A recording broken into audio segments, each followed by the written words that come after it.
मला या ठिकाणी सांगावीशी वाटते की 30 तारखेला जेव्हा आमची बैठक होती मंत्रिमंडळाची आणि त्या बैठकीमध्ये मी सर्व मंत्री महोदय आणि मुख्यमंत्री उपमुख्यमंत्र्यांना ह्याचं आमंत्रण दिलं. मला आवर्जून ह्या गोष्टीचा म्हणजे या ठिकाणी उल्लेख करायचा आहे की उपमुख्यमंत्री श्री अजितदादा पवार यांनी 9 तारखेला या फेस्टिवलला येण्याचं मान्य केलं होतं. ते मला सांगितलं होतं अरे प्रथम गेल्या वर्षी मला येता आलं नाही, परंतु ह्या वर्षी मात्र या फेस्टिवलला नक्कीच येतो.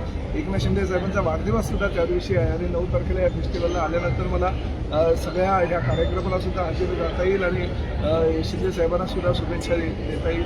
8 तारखेला मुख्यमंत्र्यांनी सुद्धा येण्याचं मान्य केलं होतं. त्यामुळे हे असे कार्यक्रम आम्ही दरवर्षी करत असतो आणि सगळ्या पाहुण्यांना सुद्धा आमंत्रण देत असतो.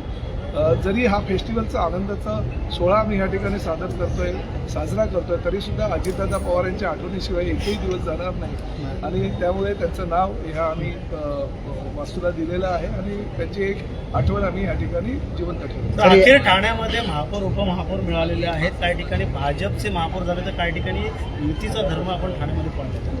नाही, भाजपचा आणि शिवसेनेचा महापौर नाही, आमच्याकडे महायुतीचे महापौर झालेले आहेत. भाजप आणि शिवसेनेचे असे वेगवेगळे महापौर झालेले नाही. त्यामुळे आमचं प्रत्येक राज्यामध्ये प्रत्येक ठिकाणी ज्या ठिकाणी महापौर उपमहापौर झालेले आहे किंवा मुंबईला अन्य ठिकाणी होणार आहे महायुतीचे महापौर झालेले आणि महायुतीचं सरकार केंद्रात आहे, महायुतीचं सरकार राज्यात आहे, महायुतीचं सरकार आता ठाण्यामध्ये सुद्धा आहे आणि महायुतीच्या या कारभारातून आम्ही दाखवून देऊ की पुढल्या 5 वर्षामध्ये आमचे महापौर उपमहापौर विकासाची गंगा या ठाणे महापालिका क्षेत्रामध्ये राबवतील. मीरा भाईंदरचा अजूनही प्रश्न सुटलेला नाहीये महापौर पदासाठी, ज्याप्रमाणे तुम्ही याआधी देखील मेहतांवरती आरोप केले होते. बघा, एक गोष्ट मी तुम्हाला सांगतो, मराठी महापौर अमराठी महापौर हे वादंग नुसतं जाणीवपूर्वक तिथली मराठी एकीकरण समिती जी आहे जी महापौर आणि उपमहापौराच्या निवडणुकीला विरोध करतात, परंतु निवडणुकीमध्ये मात्र एखाद्या राजकीय पक्षाच्या कार्यालयामध्ये बसून उभाटा आणि मनसेचे एबी फॉर्म वाटतात. त्यामुळे त्या विषयावर जास्त न बोलले तर बरं. तर शेवटी लोकशाहीमध्ये निवडून येणाऱ्यांची संख्या जास्त असल्याकारणानं त्यांना प्राधान्य द्यायची आवश्यकता आणि गरज आहे आणि त्यामुळे त्यांनी त्यांचा महापौर बनवला. आता त्याचं स्वागत करून पुढल्या निवडणुकीच्या माध्यमातून आपण आपली तयारी करणं गरजेचं आणि विकासाचं काम पुढल्या 5 वर्षाच्या कार्यकाळामध्ये हे सरकार कसं करेल याची दक्षता सर्वसामान्य जनतेने घेणं गरजेचं आहे. महापौर बनण्यासाठी काही ठिकाणी मनसेची देखील साथ लाभलेली आहे. मनसेची साथ आपल्याला नेहमीच असते. तुम्हाला सांगतो, मला स्वतः मी त्यावेळेस आमदार म्हणून निवडून आल्यानंतर आम्ही राज ठाकरे साहेबांना भेटलो होतो आणि शिवसेनेचं संख्याबळ कमी होतं.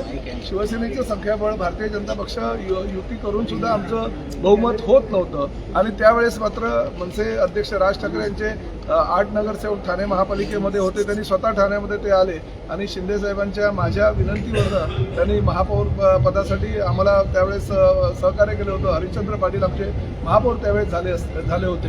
त्यामुळे मनसेचं सहकार्य आम्हाला आजही होतं, कालही होतं आणि भविष्यामध्येही राहील याची आम्हाला खात्री आहे. काही उद्या देखील जिल्हा परिषदच्या निवडणुका आहे, मोठ्या प्रमाणात प्रचार सभा देखील तुम्ही घेतल्या, राज्याचे मुख्यमंत्री एकनाथ शिंदे देखील. काय वाटतं एखादं चित्र कसं जिल्ह्यामध्ये प्रत्येक जिल्ह्यामध्ये एकनाथ शिंदे साहेबांनी जवळजवळ 10-12 सभा घेतलेल्या आहेत आणि त्यांच्या सभांना चांगला प्रतिसादही जनतेतून मिळाला. कारण लाडक्या बहिणीचा लाडका भाऊ म्हणून एकनाथ शिंदे साहेब पूर्ण महाराष्ट्रामध्ये प्रसिद्ध आहेत आणि बहिणींच्याच आशीर्वादानं गेल्या अनेक वर्षापासून ते मार्गक्रमण करत आहेत आणि पुढेही करत राहतील. आणि आज जी परिस्थिती आहे त्यानुसार पूर्ण राज्यामध्ये ज्या 12 जिल्हा परिषदेच्या निवडणुका आहेत त्यामध्ये महायुतीला प्राबल्य होईल आणि त्या ठिकाणी जिल्हा परिषदेचे अध्यक्ष, पंचायत समितीचे सभापती हे महायुतीचे झाल्याशिवाय राहिले. मागील 2 निवडणुकांमध्ये शिवसेना हा 2 नंबरचा पक्ष म्हणून पाहिला जात होता. जिल्हा परिषद आणि पंचायत समितीमध्ये काही बघा, 2 नंबरचा पक्ष, 1 नंबरचा पक्ष आणि 3 नंबरचा पक्ष नाही. आम्ही महायुतीमधून राज्यामध्ये लढतोय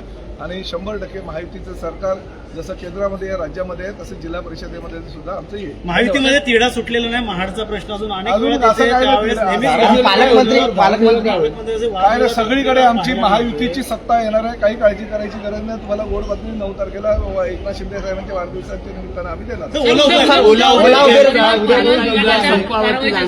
उबेर, रॅपिडो ह्या संस्थेनं त्या कंपनीच्या मालकांच्या विरोधामध्ये संपाचं हत्यार उभारलेलं आहे. आम्ही त्यांच्या संपर्कात आहोत आणि त्यांना सांगितलं आहे की एवढा तुमच्या संपामुळे सर्वसामान्य जनतेला रिलीज धरणं हे योग्य नाही.